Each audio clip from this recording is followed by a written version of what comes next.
Here's Sheila with her bonnet on, and we know how society frowns on it. But I don't care. I don't live for society. I'm a God, Jesus, my mom, SheilaTruelove pleaser. And you're supposed to be outgrowing that.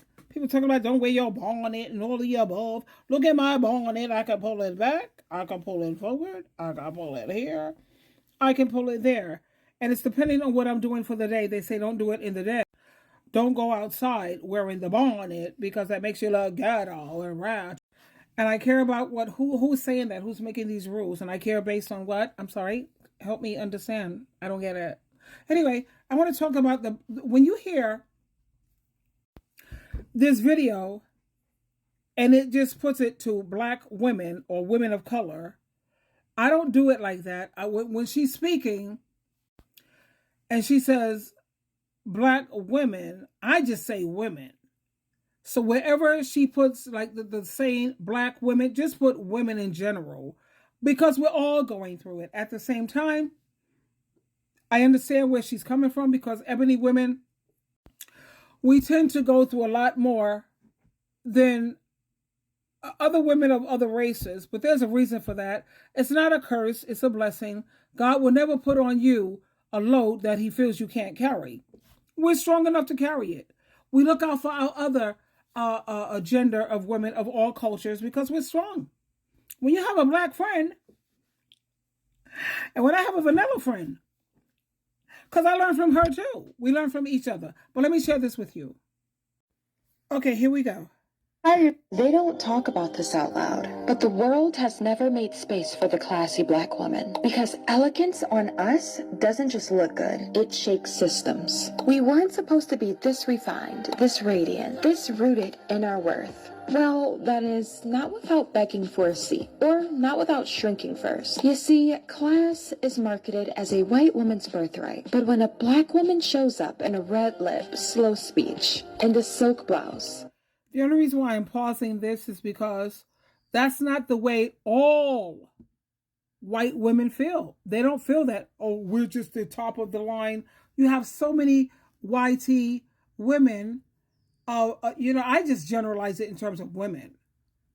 It's not a color thing. It's just a woman thing with this male patriarchy trying to tear women down.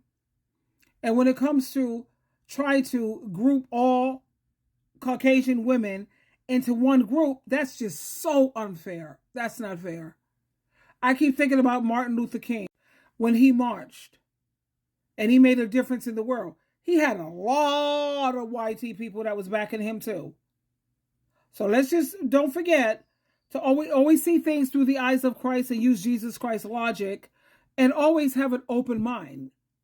And I get where the creator of this video, I get where you're coming from. But like I said, I support women. I support my own gender.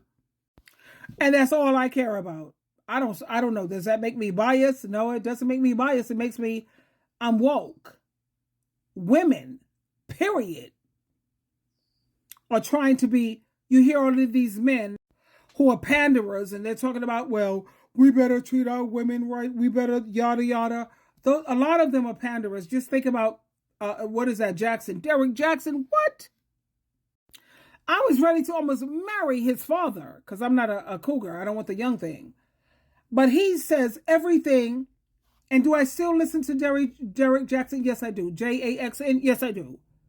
Because even though he don't practice what he's preaching is correct. I hate to support this dude. I don't subscribe to his channel. I don't, give the likes up. Like, by the way, if you like my channel, please give it the thumbs up. Please. I put my heart into everything that I do. And give it the thumbs up and subscribe at the same time. No. Because a lot of these men are panderers. And like I said, I'm not a racist. I'm not a person who just believes in nonsense, foolishness. At the same time, I understand what this video is.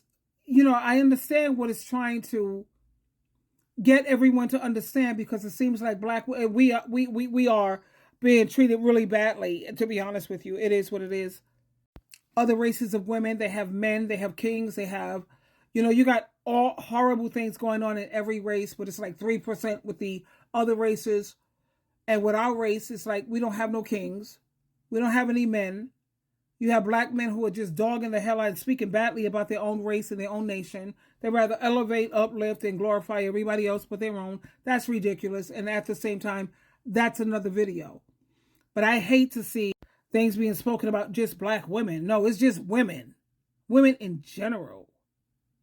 Let me continue to share this with you. But when you're listening, you're going to know how to apply this, because women, we're smart as hell. We use both sides of our brain. Men, they just use one side, which is the left side, so they really don't get it. So you're going to know how to apply this where it should be applied. Okay? Here we go.